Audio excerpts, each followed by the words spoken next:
the first mimer, Zachor et Yom HaShabbat, which is not really about Shabbos. It's just a tricky way of getting us into the topic, which is why did God give the Torah? And this was, the Alter Rebbe taught this in Parshas Yitro of Taf Kuf Samech Tet, meaning 1790, Samech Tet. So, it's late. It's not Nun Tet. So it's 1809. So it's a later mimer. He revisited this mimer a few years later, just before he passed away. And he wrote basically the same mimer, but without connecting it to Parshas Yitro, but with a little bit of different explanation Kabbalistically, in this famous Epistle 20 in the Tanya. Epistle Tanya is the one that everybody skips, because it's really, really hard. And it's the last thing we know that he wrote, and he sent off. It was sent as a letter. The last thing that we know that he wrote after that was the pitka that they found, the little kvittel that they found in his jacket. But this was something that was official. He wrote this. So this mimer is a precursor to that, to Epistle 20, to Igeres HaKodesh Kaf. Iu v'chayoi, it's a famous Iu v'chayoi. He and his life.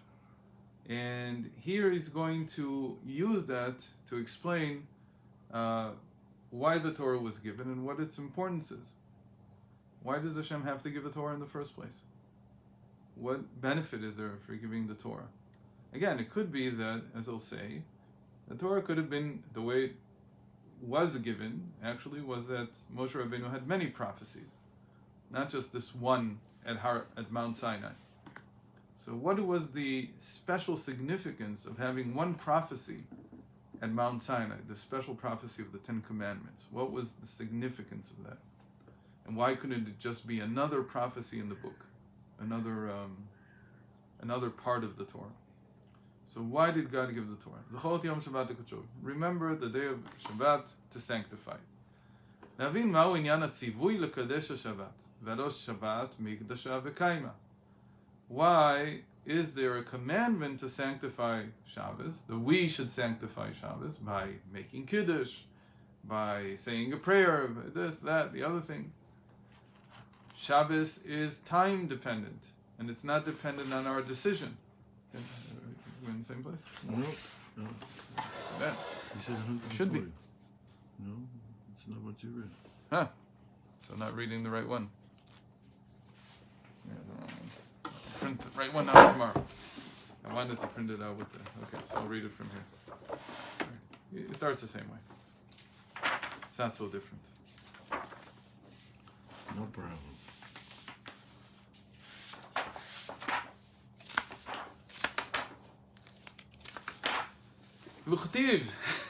And it says, Shamor et Yom HaShabbat L'Kadsho. It says, keep safeguard the day of Shabbos to sanctify it. Amur Azah, say the sages, Zachor v'Shamor b'dibur echad ne'emru.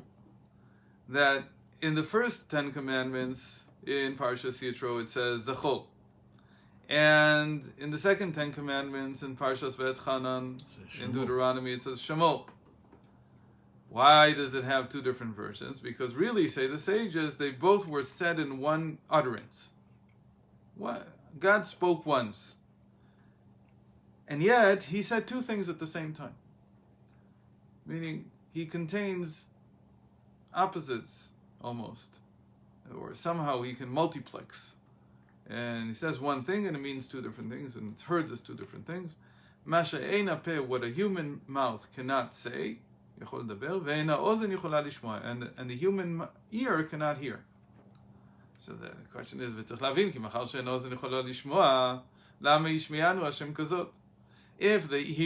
if our ear cannot hear two things together at the same time, so why in the first place did God say it that way? And what benefit was there from this? So the point is to understand this. So this is really the second version of Zachor Yom HaShabbat, which is the one I meant, but it's still, the introduction is still the same. Okay? So to understand this, הנה כתיב, ולא איתכם לבדכם אנוכי כורת את הברית הזאת. To understand why God would have done it this way, that he said two things at the same time, which cannot be heard and cannot be fathomed, because the purpose of the giving of the Torah was not to make a covenant with you alone. You who are here, standing here at Mount Sinai at this particular moment on the 6th day of Nisan, or the 7th day of Sivan. Rather, כי את אשר ישנו פה ואת אשר איננו פה. But rather, with those who are here and those who aren't here. This is a pasuk in Deuteronomy, in Devarim. שכל הנשמות שהיו עתידים להתלבש בגוף עד סוף כל הדורות, כולם היו במעמד הר סיני. As we know this famously from the sages, that all the souls that would ever be enclosed in a physical body were already present at the giving of the Torah at Mount Sinai. Even if הגם שלא נתלבשו בגופות עד לאחר זמן, even though it would take many, many years until they would receive their chance to have a physical body. So all the souls were there. All the souls that would eventually be embodied. ולהבין זה, מה העניין לנשמה בלא גוף לקבל את התורה? So there's a further question. What in the world would a soul without a body have to do with the Torah? If you tell me all the souls were given a body and then they stood there, so I can understand maybe.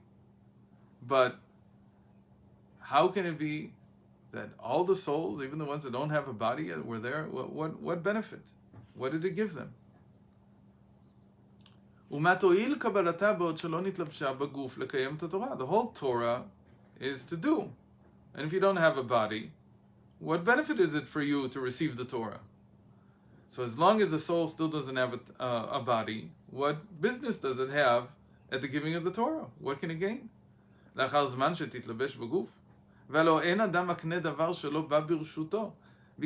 in the same way that you can't sell something that hasn't yet been created, okay, something that's not in the world yet. For instance, that somebody comes and says, I'm selling to you the produce of the coming year.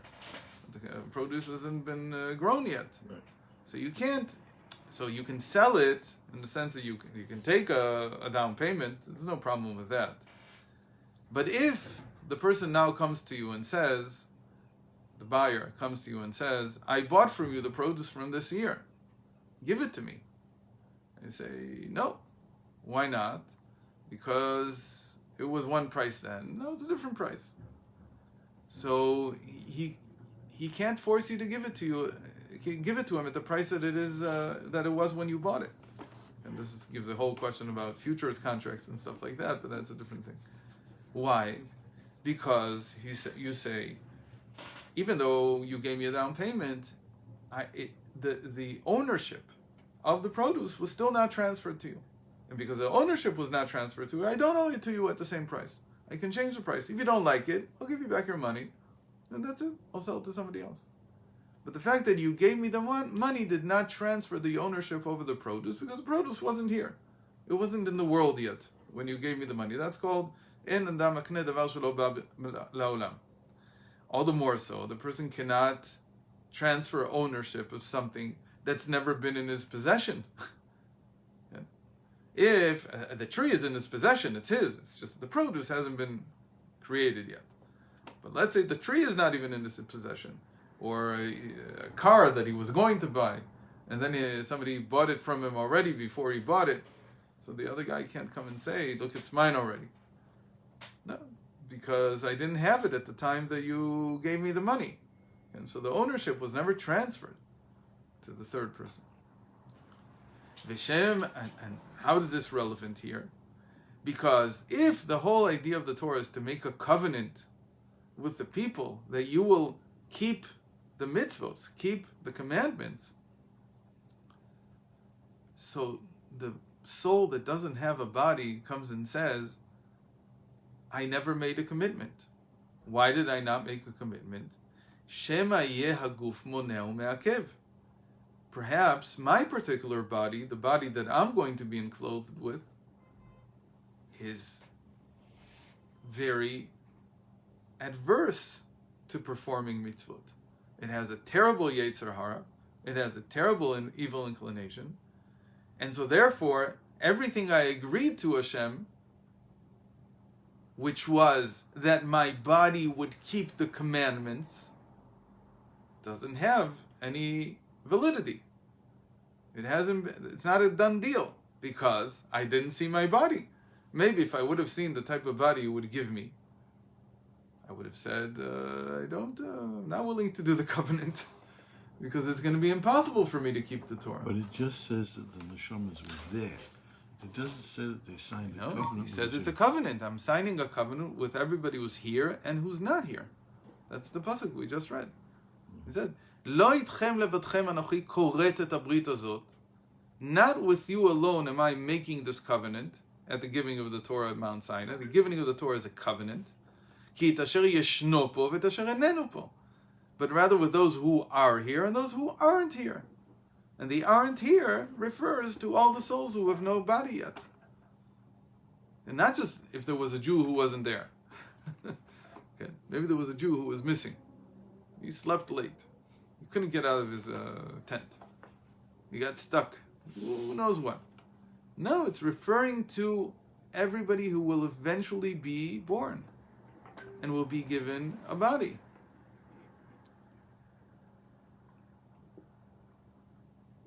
But again, how can you make a covenant? How can you make an agreement with God that I'll keep the Torah, that my body will keep the Torah, and I've never seen my body? Maybe my body will be adverse to it. It won't be able to. So that's one question. וגם להבין מה שכתוב, לא יהיה לך אלוקים אחרים על פניי. מהו על פניי דווקא? And also the second commandment is, you should not have any gods before me, which is really literally before my face. So why this choice of words, al panai, or above my face, or above me? Velo ein od milvado ktiv. It says there's nothing but God. So what's this thing of al panai? It's a little hard to understand. We'll see it at the end. אך הנה כל זה יובן בהקדים ביאור ועניין מתן תורה מה עניינה, שלא כל התורה כולה בכללה ופרטיה נאמרה בהר סיני, בשעת קבלת התורה, אלא 10 הדיברות בלבד. בכל התורה כולה נאמרה פרשיות פרשיות, כל פרשה במועדה ובזמנה, כל ימי משך 40 שנה שהיו במדבר. So again, the question that we started with when I introduced this was, what is the significance, what is the purpose of the giving of the Torah at Mount Sinai?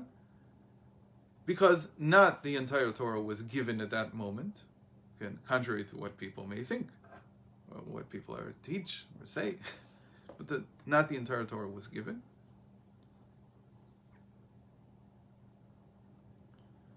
Rather, it was given over the 40 years, each time a separate parsha, each time a separate paragraph, a separate issue. These were many prophecies that Moshe Rabbeinu received over the 40 years that they were in the desert. So the giving of the Torah doesn't mean, he says here, that the entire Torah was given. Even those who say, the opinion in the Talmud that says that the entire Torah was given. So they make up an interesting idea. They say, Moshe Rabbeinu received all the letters, but they weren't organized. And then after each event happened, after each new prophecy that he received how to organize the letters. Basically what you're saying is the same thing. You're saying that the language of the Torah, the letters, the words, the ability to form sentences, all that came down at Mount Sinai, and that's what makes up biblical Hebrew, the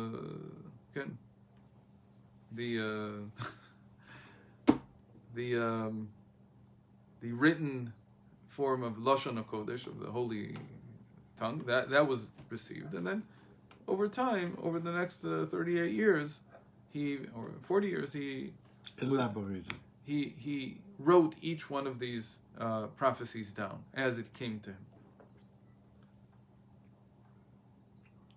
And the only thing that really was received at Mount Sinai was the 10 Commandments. Ela inyanu. So the answer to all of this is, שבשעת מתן תורה ניתן הכוח וההכנה בישראל להיות מקבלים את התורה. Really what we received at the giving of the Torah of Mount Sinai is the potential, the preparation for receiving the Torah. And receiving the Torah means, דהיינו, להמשיך גילוי אור אינסוף ברוך הוא בעסק התורה והמצוות. So that what we do when we either learn Torah or we perform a mitzvah is not just any other human endeavor. Rather, it's the revelation of the infinite. That by learning Torah or doing a mitzvah, you reveal the Ein Sof, the infinite. Okay? So what does this remind you of? Last week. He said that last week, Moshe Rabbeinu showed us the Alma Kasya. He showed us the concealed reality, which is the reality of the infinite. For that, he had to part the waters. And like we said, at the giving of the Torah, the heavens parted. And this time, it's not just seeing the infinite, but actually getting the power, he says, the potential to bring it down with every act of a mitzvah that you perform. To reveal the infinite. Gilui Ein Sof. Well, at that moment in time, we didn't really have too much Torah. And even the Torah that they had, that's what he said. That's what he's saying here. It could be that they had all the prophecies of Bereshis, of Genesis. But studying Genesis before the giving of the Torah would not lead to a revelation of the infinite. Okay? Doing the mitzvah, even the mitzvah that Avram received of circumcising, could not yet reveal the infinite the way it happened once the Torah was given in Mount Sinai. So the giving of the Torah is not the giving of the Torah. It's not the giving of the book. The giving of the Torah is giving the potential for a human being, for a soul embodied in a physical body, to reveal the infinite when it engages in the Torah or it does a mitzvah. That's what it means. This is exactly what we learned yesterday in the Tanya. Exactly. Same thing. He says, don't think that because when you perform a mitzvah, you only have that high, for a spiritual high for a moment, that it makes it worthless. Because you, in your limited capacity here on earth, for you, time changes. Things change. So from moment to moment, it doesn't carry over. So that spiritual high that you received, or that spiritual revelation that you received while you were doing the mitzvah, which is the revelation of God's will, because you just performed it. You just did what God told you to do. So for you, it's passing. But know that above, it's eternal. That's exactly what he explained yesterday in the Tanya. Yeah, he explained a few other things, but that was the gist of it. Don't underrate or don't value the performance of a mitzvah because you think that its effect is not lasting. It's lasting. It's an infinite effect.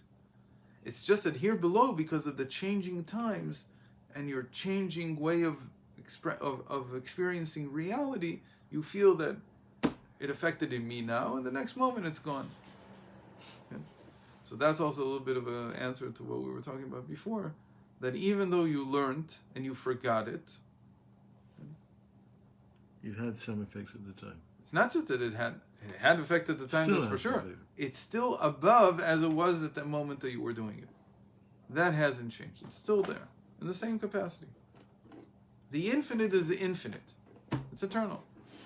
So if a mitzvah, if engaging in Torah, learning Torah, is the revelation of the infinite, of Hashem's will, which is infinite, it means that it's everlasting. And the fact that you don't experience it is the shortcoming of our human experience, which is more focused on the change rather than on what is eternal.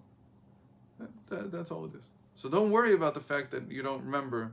The answer to your question then is, why is it that after age 18 things change? The reason is because you become more and more focused on the change. When you're a child, there's less understanding of the change. You don't yet understand fully what is going on. And so when you do something, you do it more as something static. You feel more the eternity of things. But as an adult, when you reach adulthood, every person when they reach it, so everything becomes money.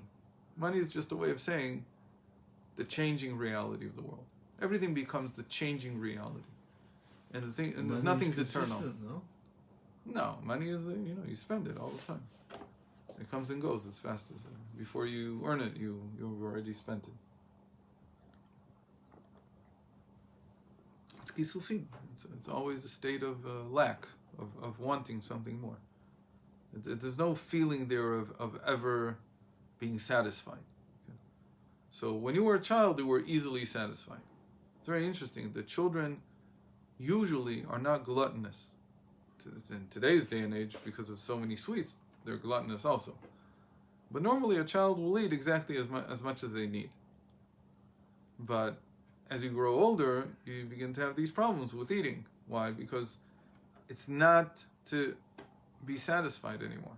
It's to fill holes in your psyche. It's to fill these negative feelings that you have, and so on. That's why people eat. So children are usually healthy. They eat exactly as much as they need.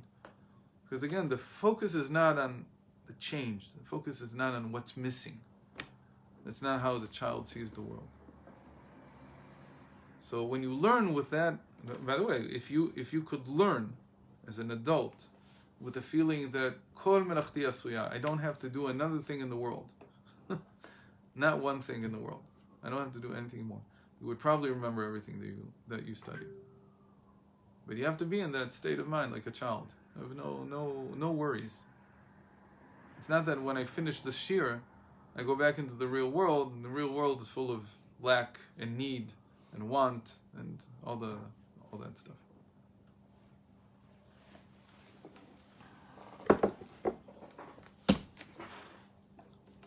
So, the giving of the Torah was to give us the potential, the preparation to be able to engage in Torah and the mitzvahs, and for that engagement, for those actions, to reveal the infinite. והעניין הוא כי על ידי תורה ומצוות מתגלה ייחוד אור אינסוף ברוך הוא בנפש האדם כנודע. Because through engaging in Torah, learning Torah, and doing mitzvahs, there's a unification of the light of the infinite with a person's soul. Now this needs to be explained. Okay. What kind of a unification? The soul itself was already unified with the infinite. So what kind of unification are we talking about? So that's what he's now going to explain. The soul itself is part of the infinite. It's one with God anyway. So what kind of unification between the soul and the infinite can now be gained by having this body and being prepared for the body to reveal the infinite through the giving of the Torah of Mount Sinai? The giving of the Torah is the catalyst.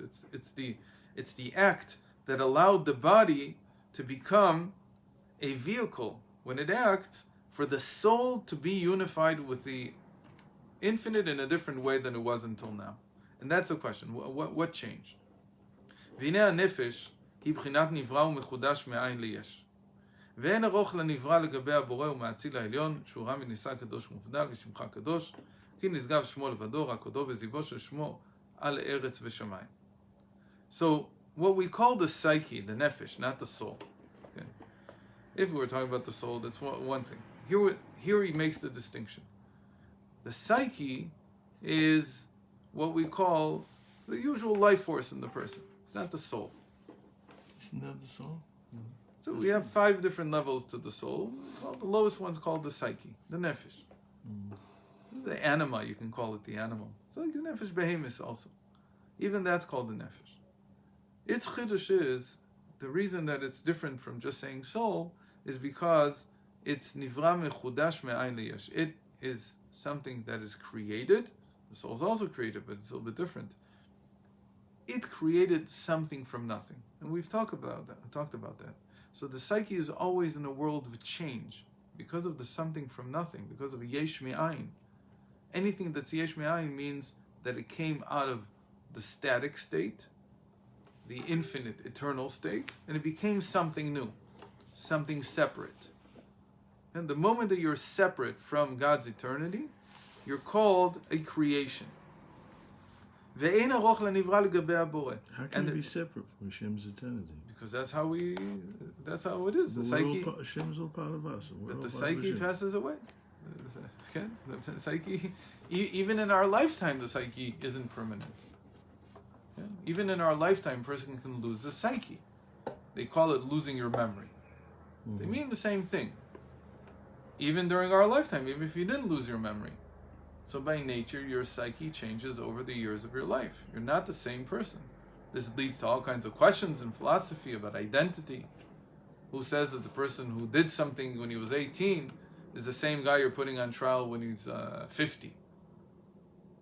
So we say, for most things, you're right. He's no longer the same person. He's somebody else. So we don't try you after 7 years, 10 years, 20 years, each avera, each misconduct with the amount of years that you have for what's called yitishnut. That it's already too old. The act is too far back, and we can't hold you responsible for something that far back, because we assume that you're not the same person anymore. So when it comes to the psyche changes during our life. We're not the same character. Certain things stayed the same. But even the sense of identity, who am I, it's not clear that it's the same person. The psyche changes. Certainly the character changes. Okay? It's a good way out. The soul, what do you mean? Good way out of things that you did in the past. It wasn't me. It wasn't me, but unfortunately certain things do stick to you. In any case, even in Torah, there's such a thing that you can't really do tshuva. I think we've talked about this in the past. You can't really do tshuva until you've changed your character. If there was something that was significant in your life, let's say a person was a thief, and he stole from many, many people. So you would say that doing tshuva, doing penitence for something like that, is not just by returning what I stole. Because there's a problem in your character. Right. So the Rambam summarizes. And for that character trait, you have to wait until it's gone, until it changes. You can't do tshuva for it.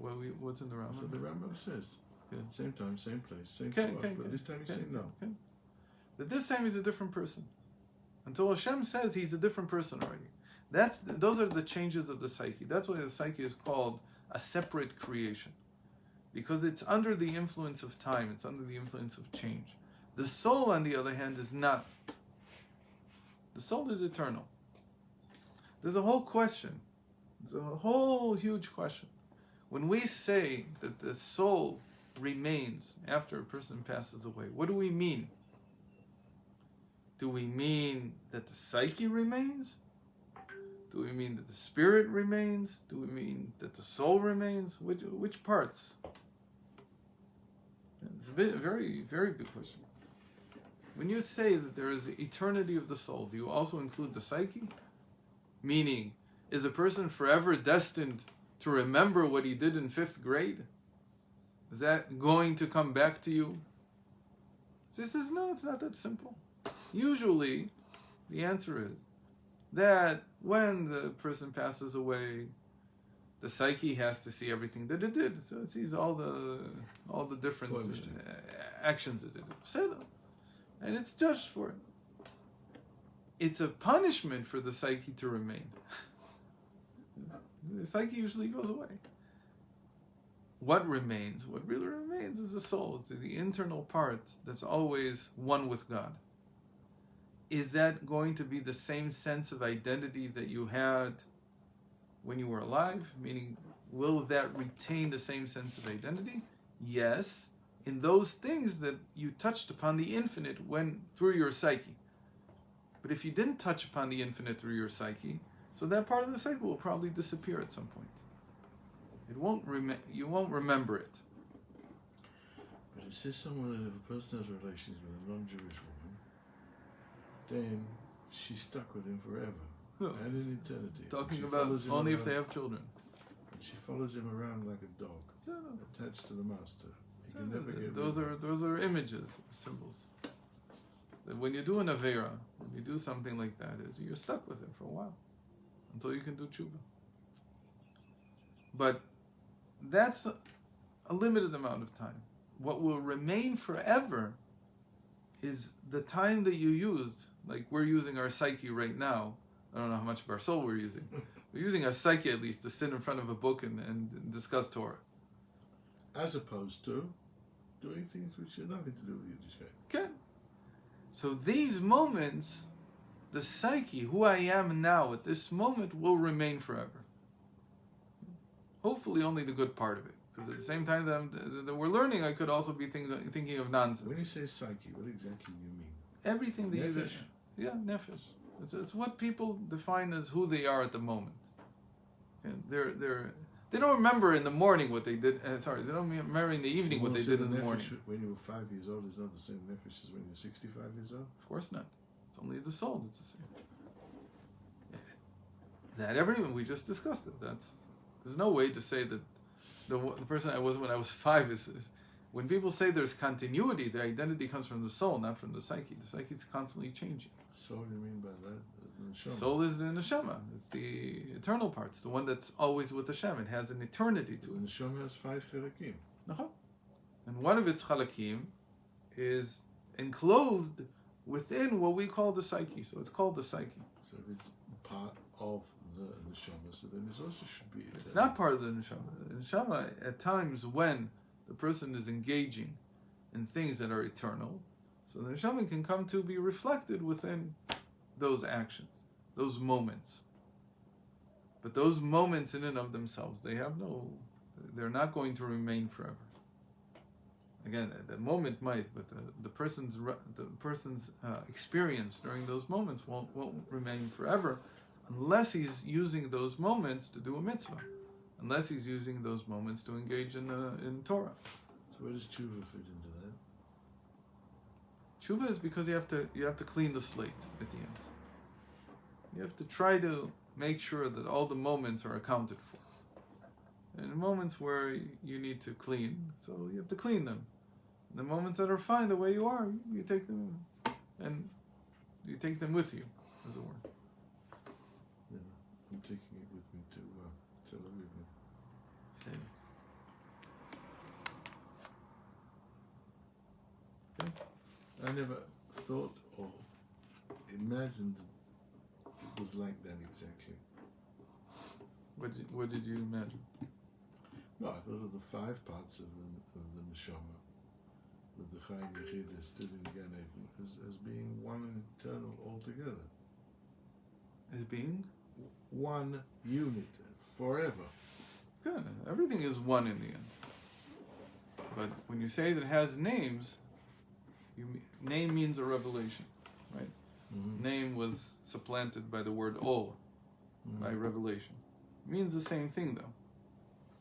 That the soul, which is infinite, which is all these, what's behind all these names, what's behind all these revelations, that's infinite and one with Hashem all the time. So where's the Chaim Yechidim? The Chaim Yechida are the parts that continue to be revealed or manifested or experienced as makifim, as beyond the body. They don't come into the body itself. So you have still a sense of Gan Eden. So for instance, in Shalosh Shidduchos and Shabbos, you experience your Chaya Yechida. You experience the Garden of Eden here. You're able to experience it. Because you have that. You're still there. It's just that that's not usually what's being expressed. But after Me'er Esrim, where's the Chaim Yechida? They didn't do anything wrong. They weren't responsible. They weren't in the Guf. Again, the soul is one. So the parts that were manifested as Chaya Yechida, apparently they're fine. But the soul is one. You can't say the soul has to go through some kind of cleansing and say that the Chaya Yechida are out of the picture. they're also in the picture in some way. So the cleansing is softer there. But again, whenever we talk about the judgment is not on the neshama. It's not on the infinite part of the neshama. The judgment is on the particular manifestation of the neshama within the psyche. That needs to be cleansed. So where's the goof? The goof has its own problems. The goof goes into the grave. And that's its cleansing. It's not cleansed in the same way. You don't clean the tank the way you clean the person. Clean the tank Clean the what? after you come back from a battle with your tank or with your weapon, whatever it is. You have to clean it. You don't use the same materials to clean the tank or to clean a weapon as you do to clean a person. The person was driving the whole thing. The person you put in water, it's good enough for them. The tank you have to put in oil. You have to grease it. There's all kinds of things you have to. It's a lot harder to clean. The same thing for the body has a different protocol for cleaning than the soul does, or the enclosements of the soul, the garments of the soul. So the best thing to do is to be born at tzaddik and never do any averas, and you don't have a problem. Can, but then what's this world for? How can you rectify Elevate it this more. world? What? To elevate it more. Maybe you won't. Maybe because you're a tzaddik, you'll never engage the world. You'll never really do anything. Everything will have to come to you, and only a few things will come to you, and it won't be such a big rectification after all. You'll be closed in yourself. You'll be living inside your ivory tower, and maybe not come in contact with the world. And the purpose of the world is to fix it. So there's a lot of tzaddikim who just don't have anything to do with the world, to some extent at least. But that's exactly what he said. How can I make a covenant with you, Hashem, over the Torah, if I don't know what kind of body I'm going to get? I'm going to get a body that makes it difficult for me to keep Torah. So what kind of covenant do we Hashem get? has made you make the covenant, so therefore one would think he will give you a body which should But be you see able that he to doesn't. let you keep the covenant. But you see that he doesn't. Who says that it's Hashem's rules? If you don't use your body with the right things, then who says it's Hashem's rules? So even It's if you your use fault. it, even if you use it for right things, even if you use it entirely only for right things, still there's people who have a thick skull. They don't understand Torah. They don't get it. I'm not talking about the stuff that we're learning now, which is, philosophical. Almost everybody can understand. Talking about it for- Everybody can or cannot? It's easier because it's talking about life. It's just, not trying I to. think this is much harder Okay. Maybe. because it's abstract. See, so for some people this is much harder. For the other people, it depends on the body. Depends on how Can it you is. get in your car and drive on Shabbos? No. Full stop. Okay, so I'm exactly where I'm holding. Can't get in your car on Shabbos. End of discussion. We said we discount doing the wrong thing, just even No, in I'm doing saying the right thing. That's something which you could grasp. When you're talking about philosophy, People don't grasp it because, look, it's the same thing with every conspiracy theory. Not everybody can see through them.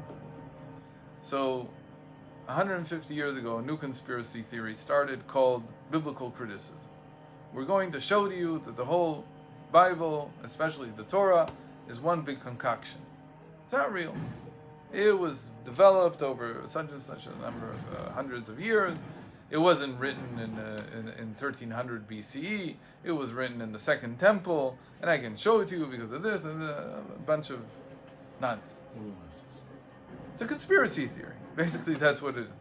There was a big conspiracy 2,000 years ago. Some sages decided to put together ancient texts that they had. There were things that they decided to include, things they didn't want to include. And at the same time, that there were books that they completely threw out, like Hanoch, or Sefer HaYovel, or all these other books that we found and they're called Apocrypha today. In the same way that they decided that these books wouldn't be part of the Bible, they also edited this thing that you call Chumash. The Pentateuch is not really one book. It's edited from this and that and put together and strung together, and here it is. There's a lot of people who can't see through that. We don't understand the problem with this whole picture. They just can't see through it. So what happens to them? So they think This whole prohibition of not keeping of keeping Shabbos and not doing this and not doing that is a concoction. Misken. So what can I do? So it's not that simple that Daven everybody for them can to get do this. tshuva. Daven for them to do tshuva. They don't have to do tshuva. That's the point. Daven for them to wake up. Yeah, they need to be woke. That's all. Okay, we'll continue tomorrow. But as